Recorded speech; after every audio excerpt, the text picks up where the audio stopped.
Welcome to Inside the Nation Vidcast. My name is Eric Thurow, Victor Santiago. and this is episode 6 for the 2018 Arena Football League season. Basically, This is going to be a special one. This is, as you're probably aware, that we're not streaming this live. This is a pre-recorded because we have a special guest on this show, and this one is going to be the voice of the real voice of Albany's ninth man. The PA announcer, Mike Falvo. He will be joining us later in a phone conversation that actually is pre-recorded and I had last week. So basically, he'll be joining us later on in this episode. But let's get forward with this vidcast and this week's episode. We had a great set of offensive battles going on this week. Yeah. Let's start off with the Battle of the Beltway that took place, and both games were on CBS Sports Network. So there was no problems in not anybody seeing it. But of course, Right. There are some things that people are willing to say, well, not everybody gets CBS Sports Network. Right. But at least it's on national TV. It's not like it's on a web platform like Facebook Watch, which is nothing bad about that. It's just that it's on the regular old-fashioned medium of television, where you can also not only watch it at home, but you can also go to a sports bar or pizza place if they have sports packages and watch it there. You may not get audio because they may have music or a particular sporting event on that's local to the area on or whatever it's been requested with that, but at least you'll get it there. And if you go out and watch it in a public setting, you're getting people walking by.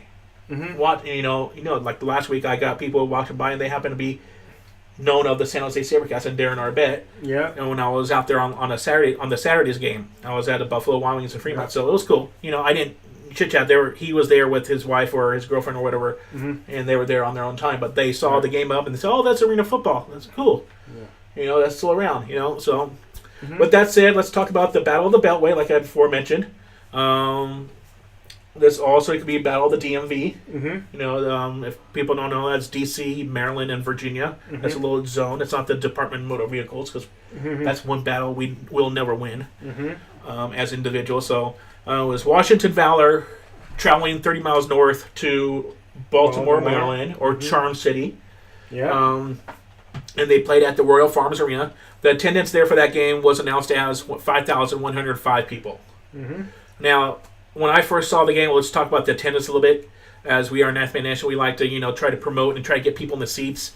I don't recall if this is the largest attendance they've had this year, but it's about average that they're hitting basically just the 5,000 mark. I mean, the last couple games they're below that. This is an increase from the last couple of games, but it's still at that 5,000 mark. Yeah. I mean, that arena could hit close to 15,000. There's not a problem. I mean, it's not that big of an arena because one of the end of the sides it has a built-in stage, which who ever thought about that in the 1960s or whatever? It's like, but it wasn't meant to be a regular sports arena as we've come to know nowadays. Yeah, it was meant mostly as Baltimore Civic Auditorium. Yeah, and it was more of an auditorium, just a big auditorium. Our auditorium here in San Jose definitely does not hold half that.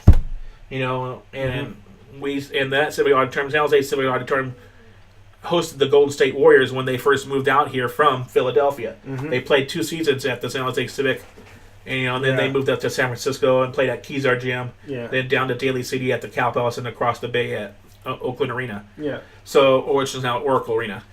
But beside the point, the Royal Farms Arena was Baltimore Civic Auditorium, so it's not a true, genuine sports arena per se, as we're like I said. So it's very old and outdated, but it's still there. It can still host a lot of fans.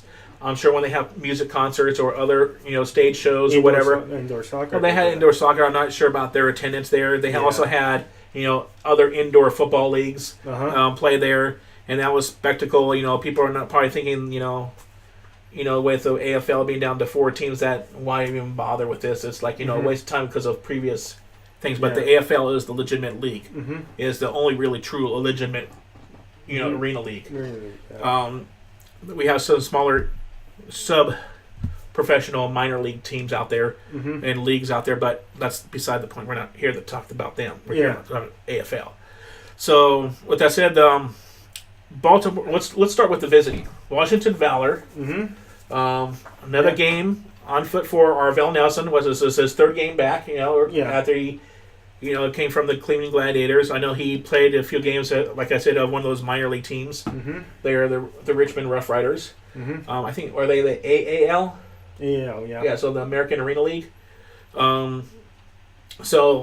And it was controversial when he came back because the game was on a Thursday against the Philadelphia Soul, so he played for that game. But then I guess that team's owner, the Richmond Rough Riders League, they're very transparent on it. And so they announced somehow via social media or whatever that Arvell was still going to be their starting quarterback for 2 days later. That, like I've said before, that doesn't sit pretty with me. I mean, just from an injury standpoint, and also the ownership of the Arena Football League teams should say, if you're playing for our league, you're playing for our league. You're not playing for anybody else. It should be a single league thing. It's done like during the bye week last year. You got Joseph Hills. He was the wide receiver for the Tampa Bay Storm, so his contractual rights belong to the Storm. But he went off during his bye week to play for the Jacksonville Sharks of the NAL, of that indoor league that just started up that year. Right. He played that wing, and then he came back, but he was on suspension. I think he was supposed to get like a 6-week suspension or something like that, but it was down talked to only 1 or 2 weeks or whatever. Yeah. So, there needs to be, some footing on that. I know there's supposed to also be some protection from the players, but you also got to protect the teams. Yeah. You can't have these players intertwining between the leagues, just because they all play at the same time. They're all generally the basic same game because they're all 50 yards and all that stuff, but it's from an injury standpoint. And also from an attraction marketing standpoint, how marketable are these players if they're going off not being so contribute to their AFL team and their ownership and the community? They're going off playing for other teams trying to get released.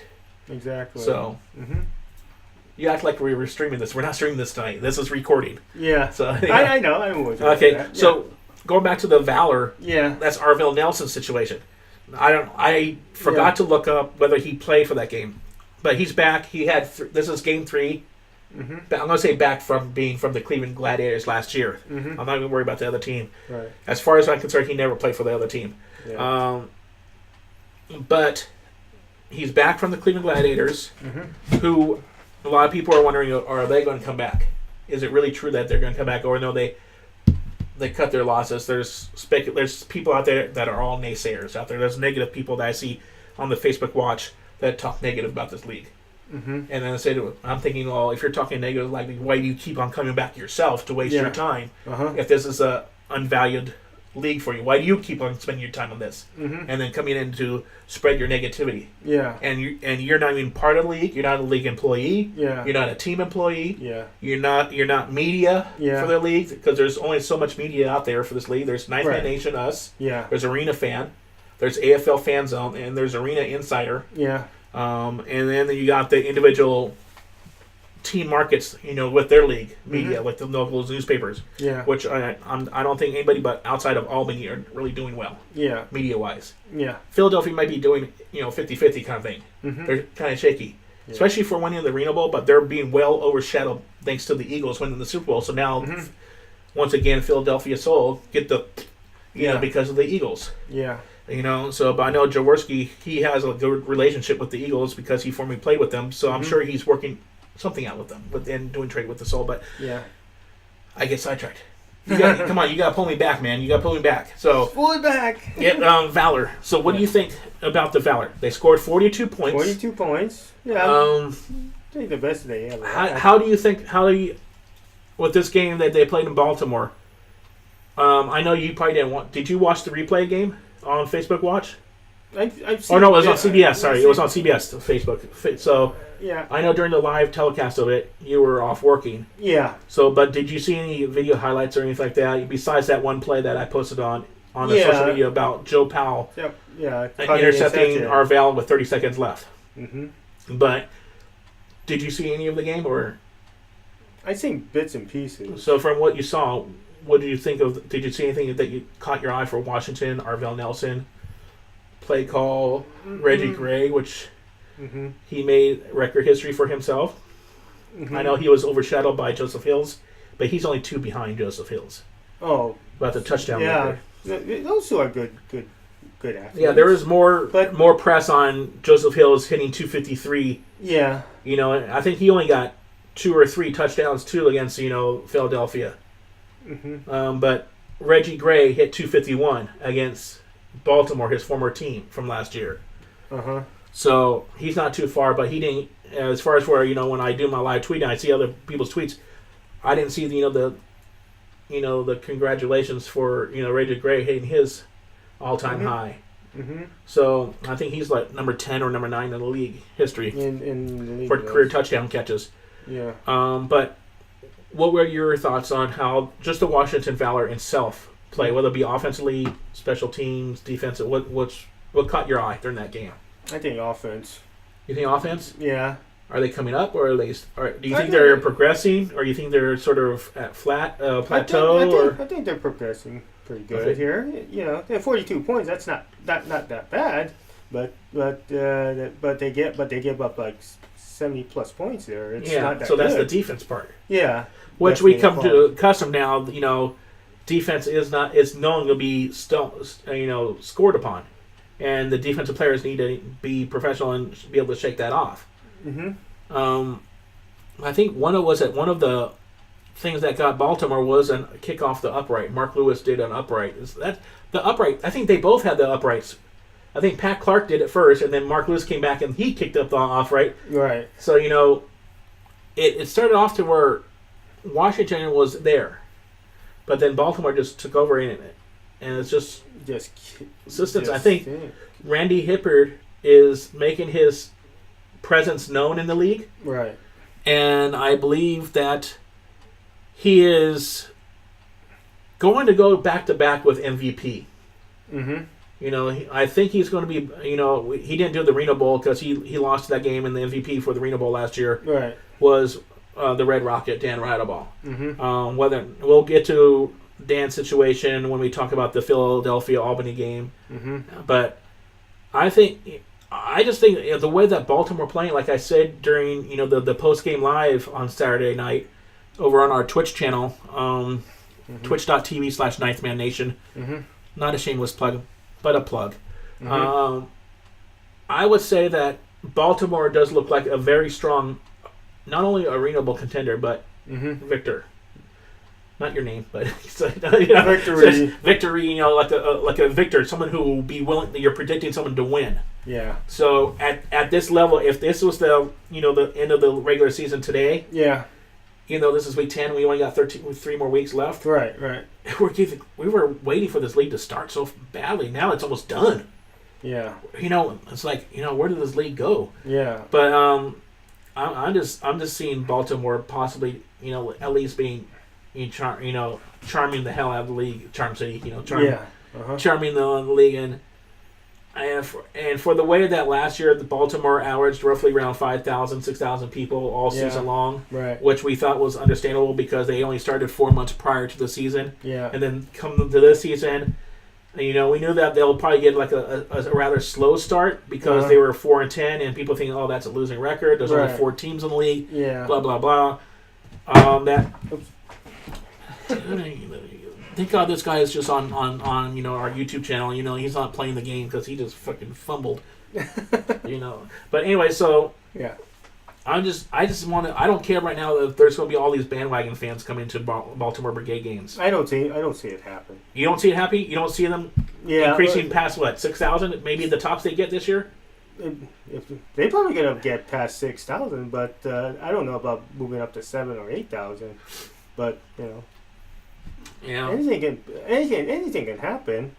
I tried my hardest. There was that, like I said, there was that ESPN play. This is like the third play in 2 weeks that was featured top 10 on ESPN Sports Center. Last week it was Mark Lewis, the kicker onside. He did his little kick behind his plant foot, kicked it towards the sideboards, and it was covered in time past the 10-yard line, but it was covered in time before it hit the boards by the Baltimore special teams player. I forget who it was. I can't remember. I think it was like number 3. But anyway, so it was recovered by Baltimore. So Baltimore got the ball back, and I think this was right before halftime. So I think they went in and scored a touchdown and this was against Albany. So that play made number 8 last week, and then we got a play by the Washington Valor where I almost slipped, but it's Jared, not Rodney.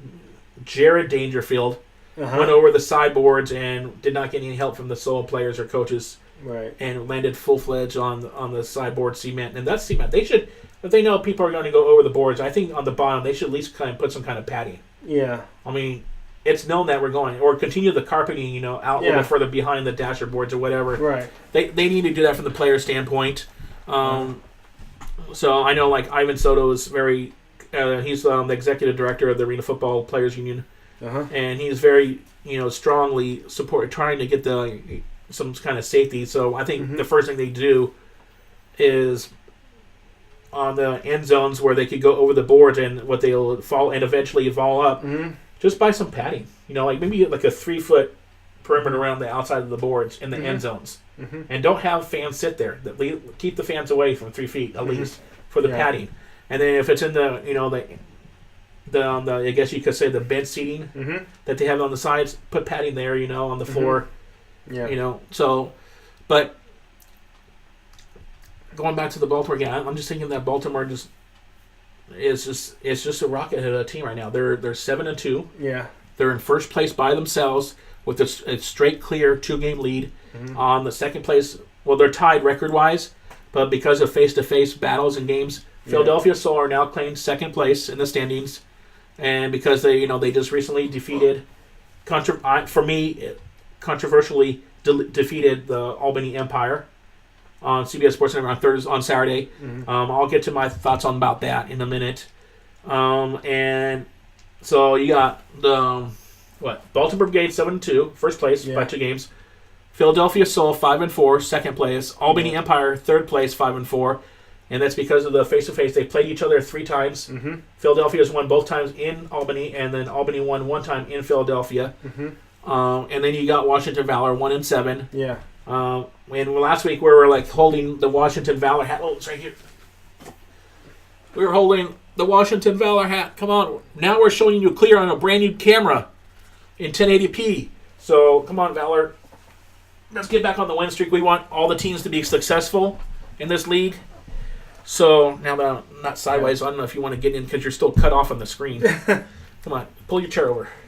So, there you go. Now you can see Victor. He does exist. He exists so much that he's actually wearing the 9th man gear. Yeah. I'm not, Yeah. I had a lot of work to do today. Yeah. But basically, I think Baltimore, in my opinion on the Baltimore Brigade, is that, like I said, I think they're an arena ball team.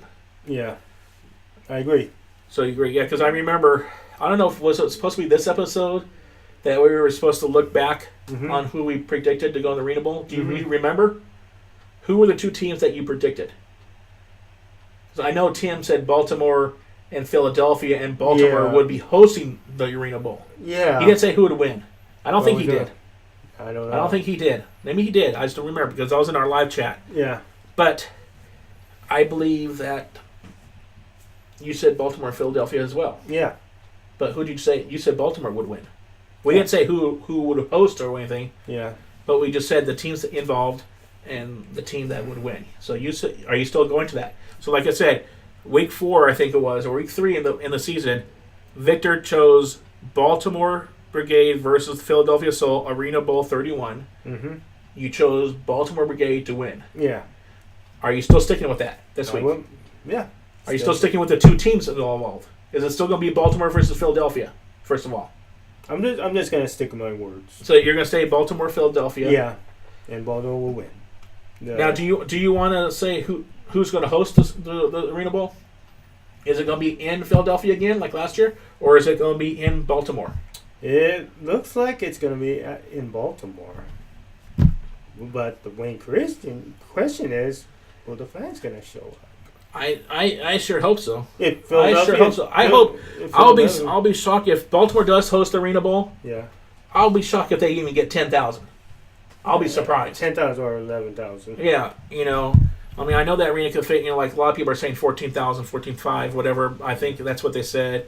A lot of people say only 14,000 with the Times Union Center in Albany, but what they have on their website for arena football is 17,000. So, and because they have the full oval, Baltimore doesn't. If Baltimore did, I'm sure they could probably fit close to around 17,000 in that arena. Yeah. For arena football, but they have the stage at one end. Yeah. Okay, for me, I'm gonna pick. Victor. No. I'm gonna pick Albany Empire versus Baltimore Brigade. Okay. And with my heart, I want to say Albany's going to host it. Wow. And with my heart, we'll see what Albany's going to win it. Okay. But that's only with my heart because of the Firebird situation. Okay. And they're back in the. With what I'm seeing today, I'm thinking it is going to be Albany Empire versus Baltimore Brigade in the Arena Bowl. Mm-hmm. Not to say that Washington Valor during the playoffs are not going to give a tough battle, but they will. Mm-hmm. To the number 2 seed. Mm-hmm. Which right now that would be the Philadelphia Soul. Mm-hmm. It's tough. It is really, really tough. Mm-hmm. It's tough, yeah. Albany Empire. I think Albany Empire will win the Arena Bowl. Wow. We'll see what happens. Yeah, but I think it's going to be in Baltimore. I'll say it's going to be only because Baltimore is number 1, mm-hmm. and at this rate, if the Baltimore Brigade keep their pace up as they are, yeah, and the distance away from the number 2 seed, yeah, especially with we're in week 10 out of 13, so yeah, we got 3 more games left. Yeah. So Baltimore can clinch number 1. They're playing Albany next week. Mm-hmm. So they they own the 2-1 series. So if they beat Albany next week, yeah, and that'll be 3-1. So they would clinch any tiebreaker against Albany. And then Philadelphia, I think they play Philadelphia one more. Mm-hmm. Philadelphia has been in Baltimore twice, right? But Baltimore's been to Philadelphia once, so Baltimore has one more road trip in Philadelphia. Yeah, go to the schedule.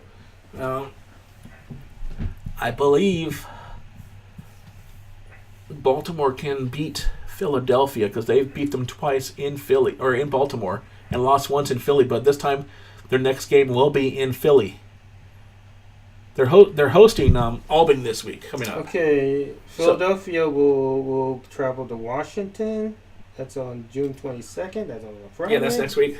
And on a Saturday, Albany Empire versus at Baltimore. But I'm talking about in the future. Let's see. Okay. Baltimore at Philly. Yeah. And then that's it. Mm-hmm. So Baltimore and Philly play one time against each other, and it's in Philly. So Baltimore has already played because it's 2-2. Mm-hmm. As far as for playing each other. The only thing that got screwed up is the way they did the Albany Empire home game and the Philadelphia Soul home game. Yeah. That's 7-5. So Albany has 7 home games. Philadelphia has 5. Mm-hmm. I don't know. It's supposed to be 6 home games each team on a 12-game season, right? Yeah. But I think they're trying to do the extra home game in Albany, and they're sacrificing Philadelphia to get the team back. Get Albany fans back. Yeah. Albany end the season at home against Philadelphia. Mm-hmm.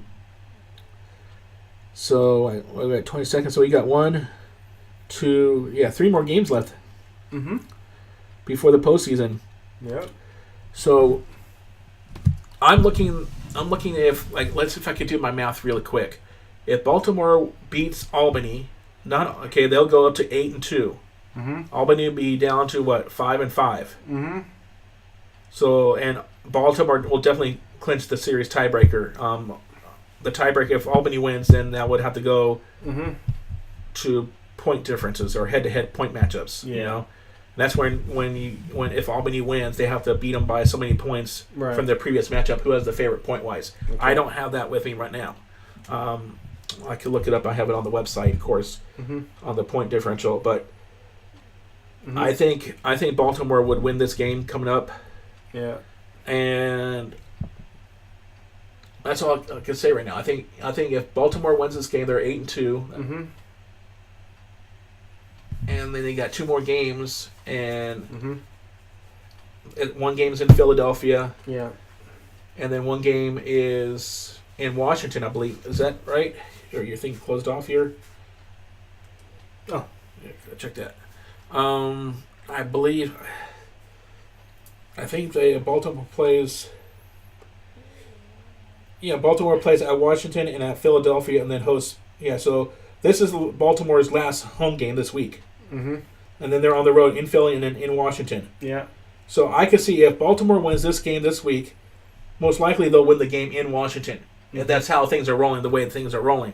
So that's 2 games. That'll make them, 11-2? Finishing the season? Or what? No, wait. 11-2 is 13.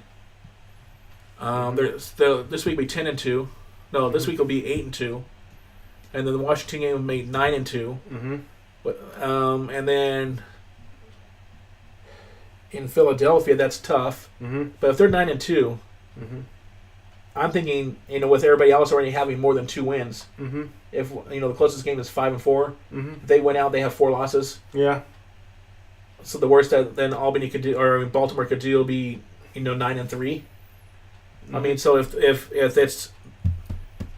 if Baltimore wins the 2 out of 3 games, they've won the number 1 spot. They get this 1 spot, yeah. But I'm thinking let's say if Baltimore loses out, so that means they lose the next 3, so it means they're 7-5. Mm-hmm. There's still a chance for either Albany or Philadelphia to go atop of them, right, by record-wise. Yeah. But if Albany...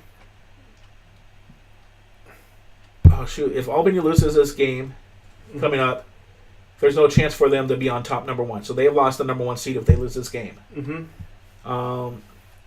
If Baltimore wins and they're 8-2, mm-hmm. and then Philadelphia were to win their remaining games out 2-3, they'll be 8-4. Yeah. Is that right? Yeah, 8-4. Right. Mm-hmm.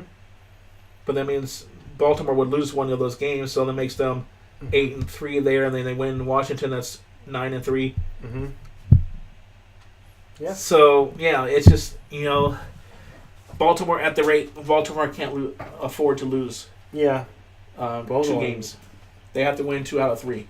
Yeah. And then they clinch. The number 1 spot. Yeah. And if they go through the playoffs, the 2 games in the playoffs, and they win both games in the playoffs, right, then they host the Arena Bowl. That's how it works. Okay. Or if they go 1-1 in the playoffs, mm-hmm. and but they scored more points than mm-hmm. the other team. Right. Or the difference between, so they win the first game, they lose, and they win by, say, 17, mm-hmm. and then they lose the second game, they lose by 10. Yeah. They still have a 7-point advantage over that 10. Right. From 17 to 10, so that gives them 7 points. That's the mm-hmm. tiebreaker. Yeah. And they host the Arena Bowl. Mm-hmm. So it's tough.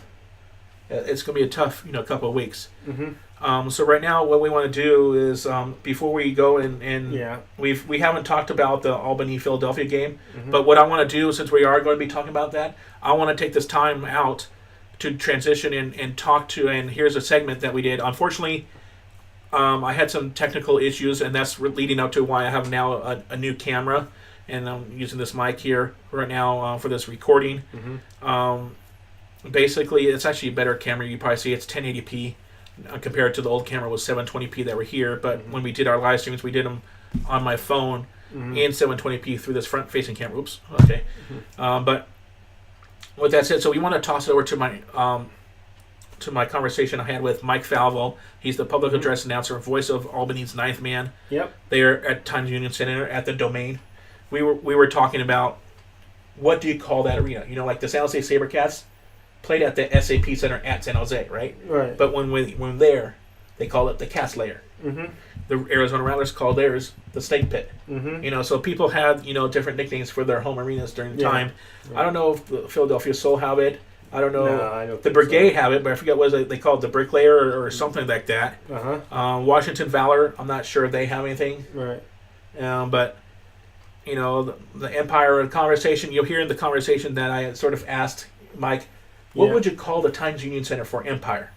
And I was thinking, how about the Domain? The Domain. Yeah, that's something related to the Empire and all that stuff. So the Domain would be, or you could call it the battlefield. Yeah. But that's too generic because you are battling, in the field. Right. But we just call the building the Domain. Mm-hmm. That works. That's not Albany's Domain, but just the Domain. The Domain, yeah. Uh-huh. That sounds great. So maybe I'll pass that on to Mike. But we've already had this, like I said, we already had this conversation. So here, let me just go ahead and toss it to our conversation with Mike Falvo, public address announcer for the Albany Empire. Go ahead and introduce yourself, where you're at, and your current position. And then we could go ahead and start off, first, how did you hear about the Arena Football League? Okay. Well, first and foremost, my name is Mike Falvo. I am the public address announcer for the brand new Albany Empire. New kids on the block, if you want to put it that way. Yeah. I'm at home in Troy, New York, which is about 5 or 6 miles away from Albany. But I had always been a fan of the Arena Football League years ago. I'm talking when, you had the Albany Firebirds were here in town. When Touchdown Eddie Brown was in the Times Union Center scoring touchdown. Yeah. I was fans then. I was a fan with the Iowa Barnstormers. As a matter of fact, just a couple of years ago when my family and I lived in Phoenix, we were going to Arizona Rattler games. Okay. At the, what was it then? It was like the American Airlines Arena. America West? Yeah. Yeah. There it is, the America West. But, it's changed names like 4 or 5 times now. I have been a fan of the Arena Football League for years. I was actually involved with the Indoor Football League in San Angelo, Texas, when I was stationed there in the Air Force. Okay. Fun fact: when Clint Dolezal, the coach for the Philadelphia Soul, was the coach in San Angelo, I was his on-field promo guy. Okay. For 1 season. He now, probably doesn't reckon. Is that a fact that you should be really telling us, or is that basically saying that it's aging you, or is it aging Clint Dolezal? A little bit of both, maybe. Maybe I should cut that portion out. So no, it's kidding. But I'd always been a fan of arena football in one form or other, whether it's the AFL, the Indoor Football League. I've always been attracted to it, and it just really blossomed from there. That's cool. So how did the opportunity come with you to apply, or how did you hear about the Albany team coming back to the Times Union Center? Well, I think with anybody here in Albany, the buzz really started through the major announcement that, hey, the AFL was coming back to Albany, and it was all over the news. And one of my friends had said, hey, why don't you go to the website to see if they're hiring? So I said, why not? I went to the website and I took a look at the list, and sure enough, there it was, PA announcer. Yeah. And I thought about it for a second, and, at first it was like, well, I don't know, what if, and then so on and so on. And then finally, my wife, Sarah, was the one who encouraged me. She's like, go for it. What do you have? What's the worst that happens? They say no. Yeah. So I went through the process, and here I am. Good. Did you have to make any like an audio tape or audition tape to give out to the Albany crew and then submit it? They did. They asked me for some work that I had done in the past. I have over 20 years public address announcing experience at different levels: high school basketball, football, baseball, you name it. And I'm also the PA announcer for the RPI men's and women's basketball team here. So what I did was I got clever for a few games and recorded myself on my iPhone, and I sent that to the Empire. And then not too long after that, they sent me a message back. We'd like to introduce you or invite you to our tryouts. So went to the tryouts, and I had never announced in a building as big as the Times Union before. Yeah. This is the biggest venue I've ever announced in. So when I first walked in, I'd only been there for a hockey game. So when I first walked in, I was like, okay, this is going to be interesting. And I just went in there and I just did what I do best. I used my big mouth. So how many other people were up for the job that you eventually win? I don't know. When I went in for the audition, when I first went in and kind of checked in, there was probably, I'd say, a good 7 or 8 there. But I don't know the final number off the top of my head. Okay. But I'll tell you what, it was some real good competition. Some really talented folks came in and tried out. Yeah, that's good to hear that there was at least a strong interest in the position to help be the voice of the Empire there, and to help encourage the 9th man there to get loud on defense and on special teams when the other team's receiving the ball and all that stuff. So it's good. Are you getting used to putting the arena logo and lingo into the fans, and like saying, like, because I heard you a couple times on radio in the background when I was listening to the radio feed, I could hear you in the background saying Ninth Man and Empire make some noise and all that stuff. Are you getting used to that, and is that becoming more natural to you now? Oh, it's all second nature now. It is. I mean, if even sometimes you see me on social media, I hashtag everything Ninth Man, building an empire, and that's just me. That's just my overall excitement for the job and the overall excitement for what is happening here in Albany, because it is really something special with this team and this city. It's really something you have to experience firsthand. And funny thing is, yesterday, well, I don't know if you want me dating it, but our last game against Baltimore, I should say, I talked with a Brigade fan who drove up from Baltimore, because he had been hearing about the craziness of the Times Union Center, and he had heard from his friends who said that, they talked to the players, and the players were saying this, and he wanted to experience it himself. So I think that's an indicator that, the city is doing something right, and I'm doing something right too. Yeah, I do see you on presence. I see you do all the time. There's a couple of times on, I think it was IG stories or something like that. Maybe it was Facebook stories. I don't know which one it was.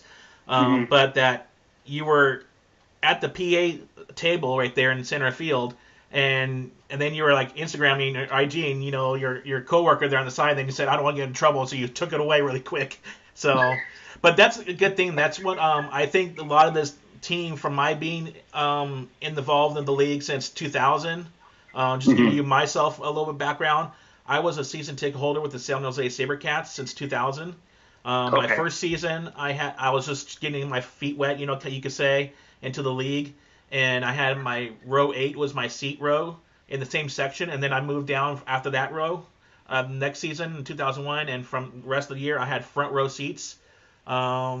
Only thing that kept me back is one year that the arena decided to do some kind of automation to the seats, so I had to move back one room because the way they did automation to push the seats back for the hockey and all that for the Sharks.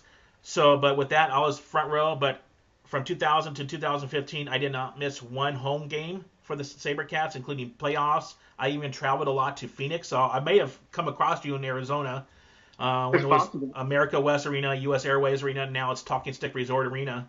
I even went to Glendale in 2016 to cover the Rattlers Seoul Arena Bowl there. So I've traveled my ways. I even went to the Seoul Arena Bowl in 2008 in New Orleans, and that wasn't really a true experience there because I have my reasons. The controversies that went down with that game on how the Seoul sort of win or didn't want to win or whatever. But yeah, so I'm well versed in the arena, and I do this podcasting because I just love the sport. I was the fan club president for the SaberCats, San Jose's Ninth Man. I don't know if there's an official delegation out there in Albany that has come together as made to me the official fan club, and then the team has related. Have you noticed that? I haven't seen anything yet. I know we do have. I mean, the fan base here is, from what I've noticed, you have a mixture of Firebird fans from back in the day, who are coming out to the games, and they're still rocking their touchdown Eddie Brown jerseys and their Firebird jerseys. I've even seen a couple Arena Bowl champions 1999 T-shirts, folks coming back, and even a lot of those folks, from what I'm talking to, are really loving what they're seeing on the field. But I haven't seen a fan club per se. I know sitting behind me at the Times Union, there's a group of about 5 or 6 guys. And from what I'm told, they all work together and they all come to the games together, and they just heckle the hell out of the opposing team. And I can hear it behind me.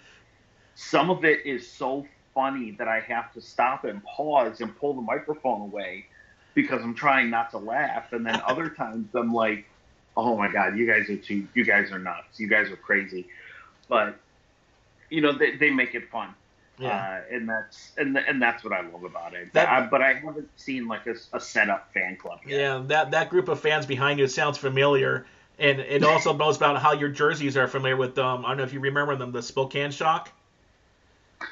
Vaguely. Yeah, the Spokane Shock were first an AF2 team. They were one of the dominant teams in the minor league for the AFL.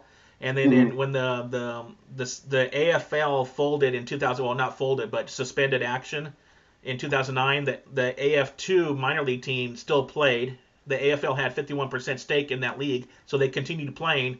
The Spokane Shock were part of the development league, and they won the what's called the Arena Cup, which is equivalent to the Arena Bowl. And then they come in 2010. The ownership decides, we want to try out, since we're such a dominant force here in the AF2.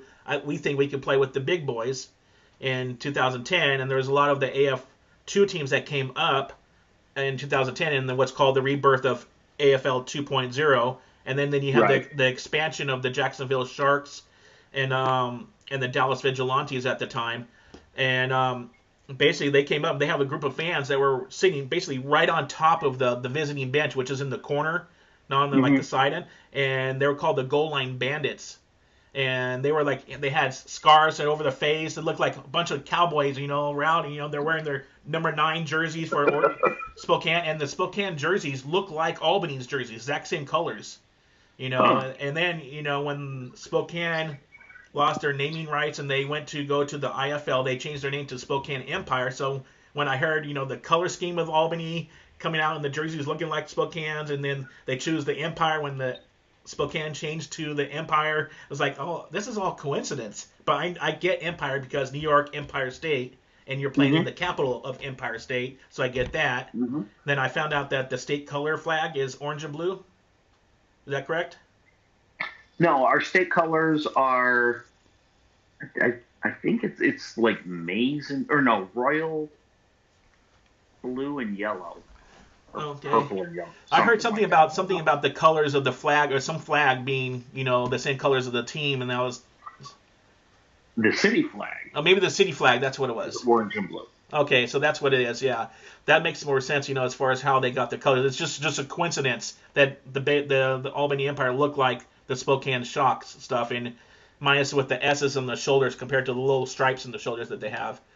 But yeah, so how now going back to the fan base, how do you think the fan is going? Because I noticed the attendance of the last home game that we did was against Baltimore, or the previous home game was against Baltimore at the time we were recording this, was just like about 100 or so more than the first time they met Baltimore before the back-to-back home and home games. So how do you think the attendance is? It started at 13,000, went down to 10, and 7, and back up to 8. What do you think from here on? How do you think it's going to go? Well, I think I think that's a natural progression of attendance. I mean, I'm a sports management major in college, and this is one thing, that this is an area that we study. And one of the things that they tell you is whenever something, and this is really any industry, whenever something new comes around, there's always that initial excitement. There's always that initial thrill. Everybody wants to be a part of it. And so, the sellout was natural. But ever since then, attendance has tapered, but there is still a very strong showing at the Times Union Center. I think last night we were looking at, I should say our last game against Baltimore, we looked at about 7,000 or 8,000, which is extremely well, which is extremely good either way. The attendance is strong, and when I say strong, it's strong in not just the sense that we're filling seats, but it's strong in the sense that the crowd is active, that the crowd is there, the crowd is engaged, they're being loud, they're yelling and screaming. Our last game against Baltimore, we had fans on their seats screaming defense, defense, and it was an experience. I mean, I don't think the drop off in attendance is anything to be worried about. I mean, it's almost to be expected. Yeah. Now, can you if you could just picture the future going, let's say the season ends, and let's say, just for hindsight, that Albany does not win the Arena Bowl this year. Okay, now going into next season with what's being guaranteed as being an expansion season for 4 teams coming back, 2 new teams, 2 original teams coming back. That's the rumors and all that stuff, but we'll put that aside. But coming back next season, how does Albany look as far as for returning with a strong footprint in the fan base? Do you think the fans will be considered about the same, or do you think there'll be some growth in attendance, maybe getting up to the 10,000 mark? I think you could see some growth coming into next season because it's going to be all new experiences.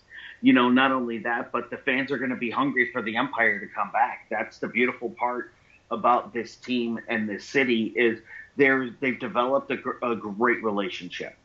The players are active in the community, especially after the games. They're out signing autographs, taking pictures with kids, and it's a really great feeling here in Albany. They're very proud of the Empire. Nobody expected us to do as well as we're doing right now. And I think regardless if we win the Arena Bowl, which fingers crossed, I hope we do. Going forward, there's going to be something very special with this team and this city, and I think the fan base is going to only going to get better and better, and it's only going to grow. Yeah, I think if Albany does win the Arena Bowl, I think it'll be like a true Cinderella thing, with such a passionate fan base. I barely remember the Firebirds because, like I said, I came in 2000, and that's when they were actually known as Indiana, and they moved down south to Indiana for whatever reason.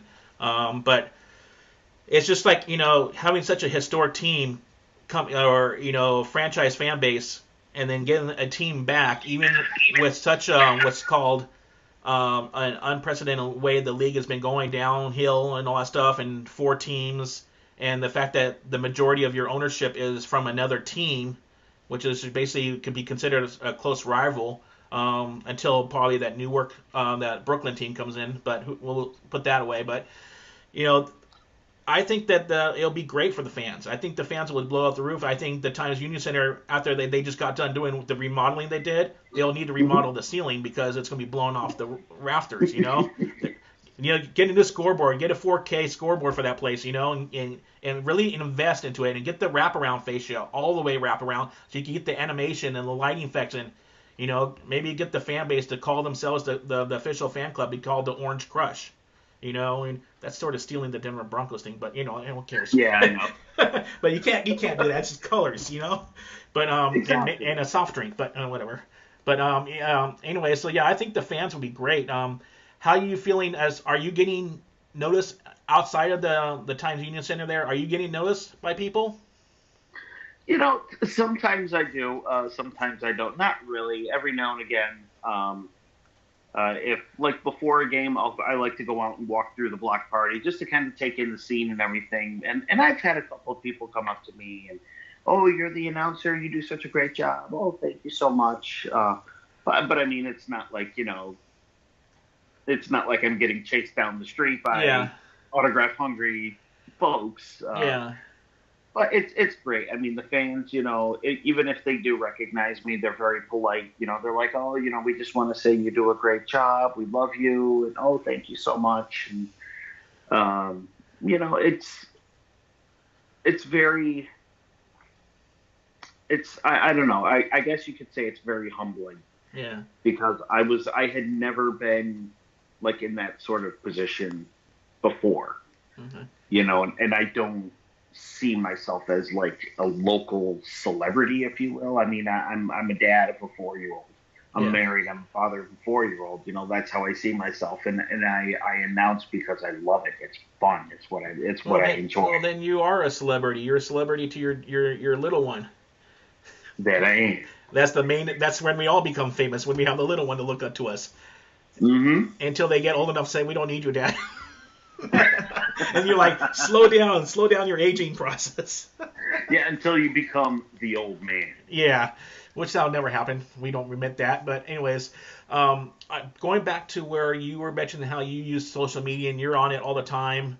And it's great that you do like feed-ins straight from the arena, and do stuff. And you're on. I saw you we rotated you went from Facebook Live, you went to Instagram Live. I don't know if you do Twitter Live at all or Periscope or whatever. I don't. I use Twitter very rarely. I used to use it a lot, but then I don't know. I just kind of got away from it. Yeah, you would be surprised that Twitter is coming back big time, so it might be a field that again. Plus, you reach people who may be following you on Twitter that may not be wanting to follow you on IG or, even Snapchat. Like for Ninth Man Nation, our social media platforms include, the Facebook page. We're about to get on Facebook Watch. We're working on that. We're on Twitter. We're on Instagram. We're on Snapchat. What else we're on? We're on YouTube. We're on now Twitch. We're having technical issues with Twitch. We were on it for post-game live after the Albany game for Baltimore. Unfortunately, it doesn't archive for whatever reason. And we're just doing a lot of things. And then our podcasting platforms, like you'll hear this, where our initial podcasting host is Spreaker. I'm going to be open and transparent that the reason why that's our main podcast platform we post to is because it's monetized. And they also have a capability to, when we're able to later on, come with our own iOS app. So you can download the Ninth Man Nation app, and it'll be straight podcast platform from there, but getting from the Spreaker account. And then Spreaker goes and distributes it to 11 other platforms, which, as big as they are, like, we're on iHeartRadio, we're on TuneIn Radio, we're on Stitcher Radio, we're on Auto, we're on Apple Podcasts / iTunes, we're on Overcast, Acast, so we're all over the place. The only thing we're not on yet, but it's being worked on right now, is Spotify. But we're going to be on Spotify hopefully by the end of the year. So, but we're everywhere. We're on all these platforms, and the reason why, because we want to get exposure out for this league. So, with that said, that was a long story short to this question, but what do you think? How do you think Albany as a team itself is doing on their social media platforms? I know they're on YouTube, but they don't do too much YouTube. But how do you think, as far as for the basic platforms, do you think they're doing right now? I think they're doing an excellent job, plain and simple, because you're getting not just from myself, but, even when I'm sitting right there in the arena and I've got my phone in front of me, I see a little Facebook Live, Albany Empire Live, Albany Empire Live. Even some of the women from the Empresses, they go live every now and again. Yeah. You see them, they're constantly promoting the games. They're constantly promoting the team, which rightfully so, because they are extremely talented.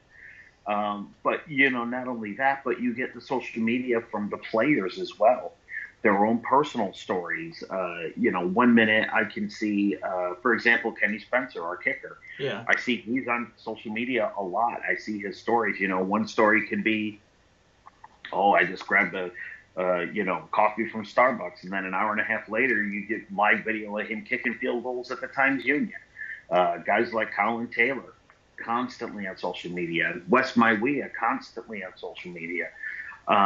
I think the team as a whole does a fantastic job, because you get it from all aspects, not just I hate to use the term corporate, but just the sense from like the main offices. You don't just get it from there, but you get it from the players. You get it from even the coaches, and even like I mentioned, the Albany Empresses. You get it from them. You get it from myself, DJ Supreme, who runs the tunes in the Times Union for our games. You see it from him a lot. Folks at the block party. It just comes from every angle. So it's not just the Albany Empire that are contributing. It's everybody as a team, and it's. I think it's a great job. Yeah, I think it's a great job. This is, I guess, more league-wide. This is one of the things is the league itself has its own YouTube channel. Okay? Mm-hmm. Albany has its own YouTube channel they established. Philadelphia Soul have their own YouTube channel. Washington and Baltimore don't, because they're trying to do in-house with their OTT through MSN.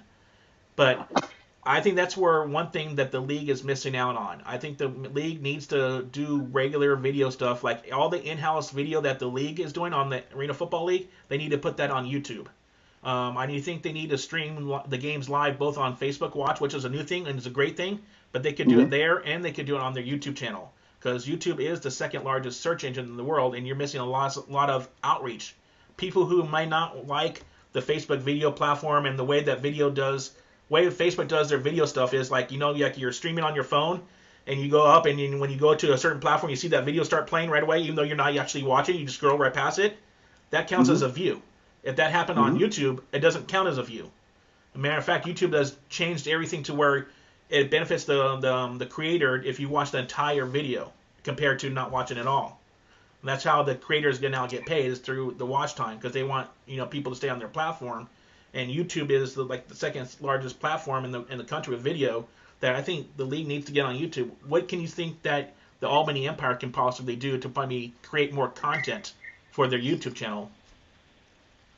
Well, that I don't know. Honestly, that's a little above my pay grade, shall we say.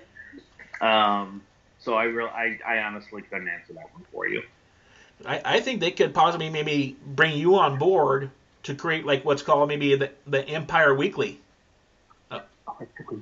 and then do like broadcast their games live on YouTube at home, and especially on the road, but mainly on the road first, and then because like with being a TV, if you're initially get like a local TV network to do the games, but do the road games, and then you can broadcast those on stream it on YouTube and all that for people who can't go to the road games, and then you have all these different platforms that you can watch it on, and then you can have your viewing parties too.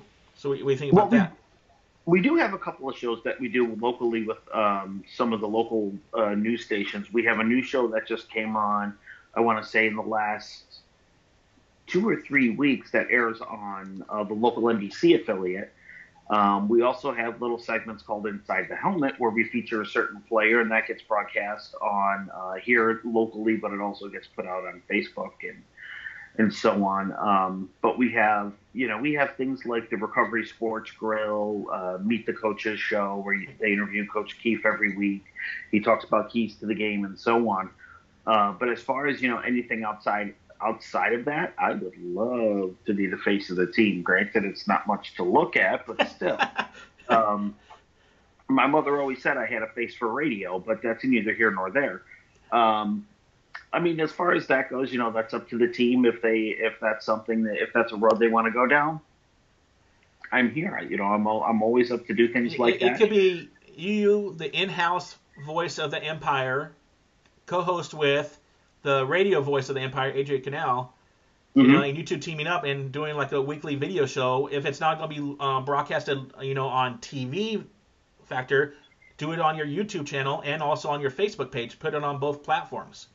You know, and then just share it across your other platforms, and you can host like maybe a 30-minute video platform and do like behind the scenes recaps or whatever, or the making of becoming the Empire's voice in the Times Union Center. So it could be that. Does the Times Union Center have a nickname by chance for like the Empire? Because you know how some places have like SaberCats here played at the SAP Center at San Jose. But when the SaberCats were playing, it was called the Cat Slayer. Oh, so okay. Do you have anything for like the Empire?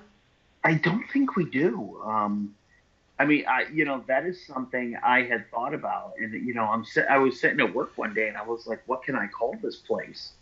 And I was like, oh, I could call it this, I could call it that, I could call it this, and nothing ever really came up. We don't really have a nickname for it. That's a good question, though. No, I don't think we really have a nickname for it. Maybe you should get a hold of the office with the Empire and put it up for like a fan vote, like how the team was voted. What do you want to nickname the arena? Besides the corporate name being nicknamed, but what do you want to nickname it? That's a good idea. And then whoever does the graphics, for your scoreboard and your face wrap, have them implement Albany's ninth man or ninth man and get loud kind of thing. Include the word ninth man, because ninth man is a universal term for all the arena teams. That we have with all four of them now. But that's why I said ninth man nation, because we're trying to be across the nation, and that's why I established it from the localized San Jose's ninth man. So Ninth Man Nation was initially established to be more like a social network for the fan club. So each team, I was going to reach out to each individual team's official fan club and get their head honchos, with me doing the San Jose part and trying to come together with Ninth Man Nation and just do like shared content, just to collaborate and share experiences. Like if you were to go to like a Philly game in Philly and watch it, what was your experience with the Philly fans there? How how things go, and how was the game day experience and all that stuff, pre-game day experience, or post-game if you meet at a restaurant to sign autographs or whatever, just the whole thing, and that will definitely unify and build this league. Where do you think from besides that, where do you think could help with the continuous growth of this league? Now we're down into the Route 4 for next year and onto the future. What do you see could help out? Well, I mean, really, I think it boils down to when you look at whatever communities come in and join the league, it's really all part about the community getting behind that team. That's the driving force of any sports team, is the city in which they're in. And I think what you're seeing here with Albany is they've really embraced this team, not just as a corporate entity. I hate to use the term corporate, but not just as, God, I can't even think of a better term, but we'll just say a corporate entity. But, just in itself, they've embraced the players. They've embraced the fact that this team is here. I mean, I've even talked to some fans who say, Albany's not just a football town, we're an arena football town. And they make sure you know about that. They make sure that they are proud of the fact that this is an arena football town. I think what needs to happen for any of the cities that are coming into the league next year, it's really important for the communities to embrace these teams and show their support in whatever way they can. Because without that support, the teams are they're gonna head to another town, or they're just gonna fizzle out, and to me that's a shame for any community. Okay, but this is now just fun and games. I want to end this on a light note kind of thing. I could tell your passion in the league. Just talking about the Empire and the AFL in general. I can tell you get enjoyment out, like I do myself. How about we do this? I'll know probably the day after this recording that we're doing this. I would have called the league office. Okay, I have some other questions and concerns I want to input with there, but on the light note, let's say we put a new AFL awards. You know how at the end of the year they have the AFL League Awards, like MVP, Player of the Year, and all blah, blah, blah, whatever. Mm-hmm. I think they need to put a PA award, Public Address Announcer award. So you got you versus the Soul Guy. I don't know who it is. This is my first time actually reaching out, because when I first started doing these podcasts, I basically because I'm in San Jose, I have the telephone numbers that are basically of everybody from the SaberCats organization, the ownership and everything. So that's sort of how I reached out to get my guest on. The only guest I really didn't get on was our PA announcer, like Lino, who was like one of the best. And if you want to, I don't know if he will kill me if I tell you to do this, but when it's like maybe fourth down, when your team's on defense and the other team's on offense and it's fourth down for them, what you could do is one thing you can announce this. I don't know if you have a script or anything, but you could go, okay, ninth man, it's now time to get off your feet, off your chairs, and on your feet. It's fourth down. It's shutdown time. Make some noise. You could do that. Now, I'll give you permission to do that. We actually have our fourth downs are called Death Wish Downs. Oh, okay. I don't know if you've ever heard of Death Wish Coffee. Oh yeah, that's with sponsorships. Well, they're based out of Saratoga, which is like 20 minutes up the road from us. Yeah. So they're a big supporter of the Empire. So we have Death Wish Downs. Every fourth down is a Death Wish Down. That's how you get your energy to do the games, huh? From all the coffee you drink. Oh yeah. Oh yeah. I got to tell you what. The first time I ever had Death Wish coffee, I was working for a local TV station here in Albany. I'm a TV producer by trade. Mm-hmm. I did that in the military and then in civilian. So when I came to Albany, I think it was not this last Super Bowl, but the Super Bowl before that. They had the contest where small companies could put together a Super Bowl commercial. Well, Death Wish Coffee was the company that won. I don't know if you remember, it was a commercial of like Vikings and the raging seas and yelling and screaming and the banging the drums, and then it zooms out and it's a guy drinking coffee. Was that this past Super Bowl when it was in Minnesota? No, the year before. Okay. That was if you get a chance, you Google Death Wish Super Bowl commercial. It's there. But that really put them on the national stage. But anyway, when they won that contest, they sent all the TV stations crates of Death Wish coffee, and I had 2 cups, and I was wired for about a good 12 or 13 hours. But ultimately, how's the flavor? Oh, it's good. It's damn good. Wow. Okay. So I'm getting feedback now. But basically, I just wanted to end this on the good note. So we're going to have a talk with the league and get you to have an official public address awards at the year end. I'm looking to have the other PA guys, your brothers and work, go on, for the friendly conversation that we're having. But that's all I wanted to talk about. I appreciate you taking this Sunday afternoon, or your time is Sunday night. I know you got a kid getting ready to go in, it's summertime, so I can't say school, but But anyways, appreciate you taking the time out, and I'm looking for maybe more chats and more sharings on social media. Let me see you back on Twitter again. Oh, you bet, man. Anytime. So, all right. Well, thanks, Mike. You have a great night, and we'll talk to you later. All right, man. Thanks. Take care.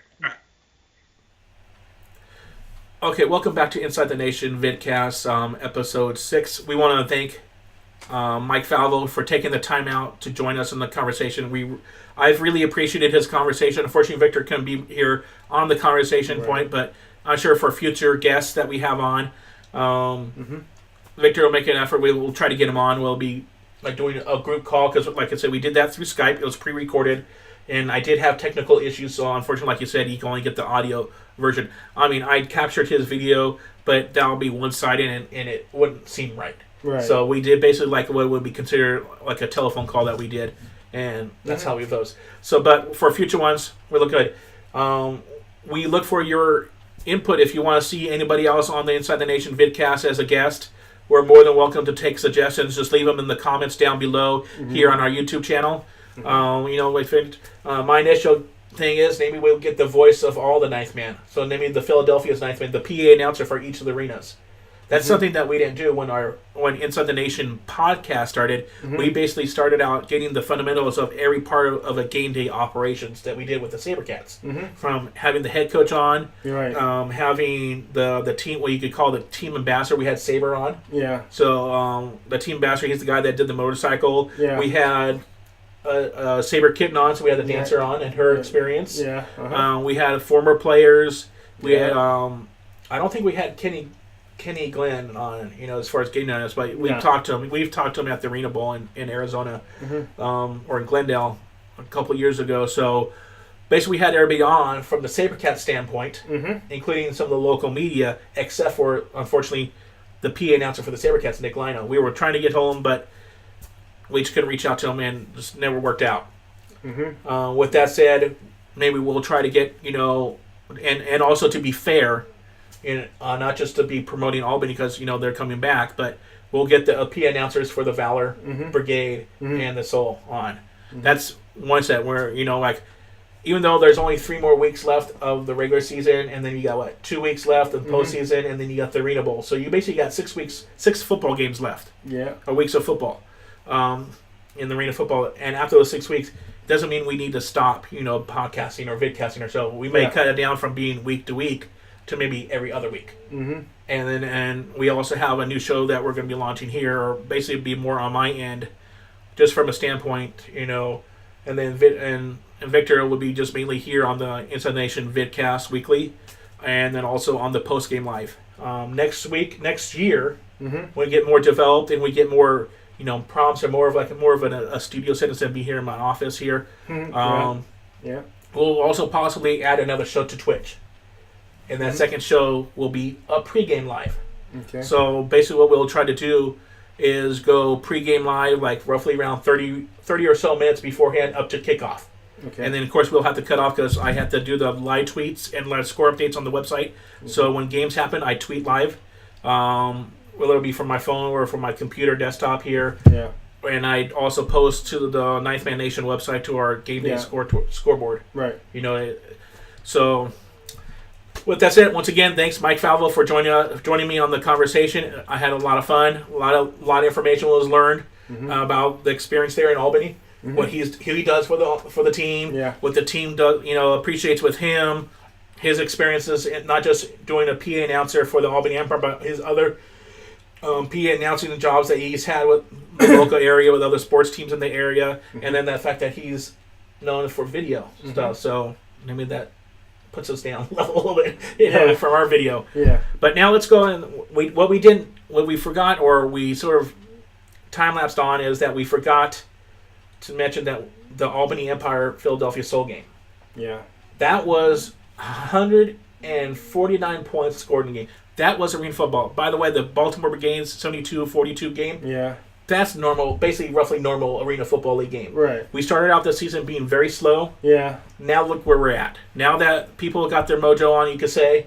Teams are firing on all cylinders. Unfortunately, not Washington, not yet. But Washington, you're coming. I have faith. And now we got a 149-point game with 74 to 75 game. Yeah. Philadelphia Soul won that. For me, it's controversial. I think if you look at the outdoor stadiums, okay, like if it's in Philadelphia, it's Lincoln Financial Field. If it's Washington, it's FedEx Field. If it's Baltimore, it's M&T Bank Park or M&T Field or whatever for the Ravens. None of those or any other NFL stadium, none of those have a tenth of a second on their scoreboard clock. So once the clock hits 0 minutes, 0:00, time's up. The play's over. Here in arena, for whatever reason, I think it started out with basketball, the NBA, putting this stuff in the arena, or NHL. But once the time hits 0:00, game's over. But for whatever reason, the Philadelphia Soul got basically an extra second, so the game in the fourth quarter wasn't 15 minutes long. It was 15 minutes and 1 second because they had that fourth 0.4 seconds. I mean, below zero. How can you go below zero? You can't. So my Randall is like that last play that eventually, I'm not picking on, because they won, and that's not the reason why. I'm not saying that I'm like but I'm just going from common sense, practicality, how you manage time. That there shouldn't be no tenth of a second in any sport. That requires a clock, countdown clock. That actually adds time to the game. It's supposed to be 15 minutes, and once you hit 0:00, that's 15 minutes, not 15 minutes and then 1 second because of the 0.9876551. That adds another whole second before you actually hear the horn. So once it hits 0, the horn should stop, and therefore that play should not have been even allowed, and Albany should have won. That's a controversial. Maybe that could be taken a look to fix that and get rid of that part, because I know for a fact that not all arenas have the 10th of a second. I don't think our arena here in San Jose, SAP Center in San Jose, I don't think they have it. No. I don't see that for the Sharks games. I mean, I know maybe the Sharks games do have 10th of a second. I don't think that the clock has it. Really? I don't think that clock has it. I think they just have whole seconds. Whole seconds there? Other arenas do for hockey, like Anaheim. I know Honda Center has it. Yeah. For the Ducks. But I don't think the Sharks have it. So, but anyways, enough of that. But that's just my little 2 cents on how the Philadelphia Soul game went. Yeah. When I saw that, I was not really happy that they were able to get that last playoff. Exactly. But it was. But besides that standpoint, it was a great game. Absolutely. The fans definitely got their money's worth, minus the victory part. And possibly now that I'm bringing up that major controversy. So maybe we could reach out to Randall Bowe and we could work something out about how these arenas have the 10th of the second and adding seconds. Adding a second to the clock. That's basically technically adding 4 seconds to the game. A play, because each quarter has the 10th of the second countdown for the last 0:00 and then 10th. So that's technically 4 seconds. So the game's not basically 15 is 30, 60 minutes long. It's 60 minutes and 4 seconds long. Okay.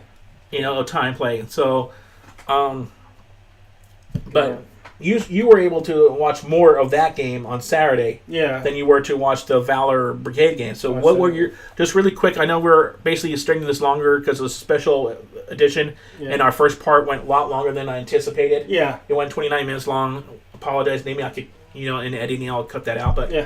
But what were your thoughts on the game? Philadelphia Soul, Albany Empire. What were your thoughts about that game? I think it's a pretty good game. I know the ending. Just like I said, the 10th of a second should not be allowed in an arena football game. Well, only NBA basketball does and NHL. Well, NBA basketball, they even added the 10th of a second to a shot clock. I mean, you have 24 seconds, not 25. 24 seconds. 24 seconds shot clock without no 10th of a second. So so that was a pretty good game for. I have to give credit to Philadelphia. You got to give. They came back. They put the excitement definitely in. They put on notice that they got to win this game. And they did it in front of 9,534 people there at the Domain. See, now we're going to call it the Domain. So how do you like that, Mike Falvo? You got a nickname, and you can say, "Hey, welcome to the Domain, Ninth Man." That's good. And I sort of gave him like a little home team, that every team could play. That was a pretty cool little rap song that I accidentally found from it. Actually, he's a Christian rapper, but but anyway, so with that said, that just real quick, we don't want to go too deep. We're not going to break down just because of the length of this video. We usually want to try to keep this an hour, and I know the interview section with Mike Falvo added a little bit more time, but now let's switch over to next week's game. We got the schedules on our phone. I did, but we got what the next week game is Philadelphia at Washington Valor, and that's on Friday. That's going to be Facebook Watch. Yeah, it's going to be Facebook Watch. Washington Valor. Wait, I'm like okay, where are we at here? Okay, yeah, Philadelphia Soul at Washington Valor on Friday, June 22nd. Right, and that's going to be at 4 p.m. Pacific Daylight Time, 7 p.m. Eastern Daylight Time. One thing again, I see a lot of people putting that we're still Standard Time. Yeah, we're not Standard Time. Standard Time's in the fall and winter. Right. In the summer, we're Daylight Time because there's extra daylight. Yeah. And, so and that's minor. That's my personal. Yeah. Exactly. So yeah, Facebook Watch Friday 4 p.m. Of course, we'll be here live. I'll be here live tweeting it for Ninth Man Nation. So make sure you follow us on Twitter. Yep. Basically, follow us. It's free to follow us on all our accounts. Yep. Here on YouTube, everything, Twitch, everything.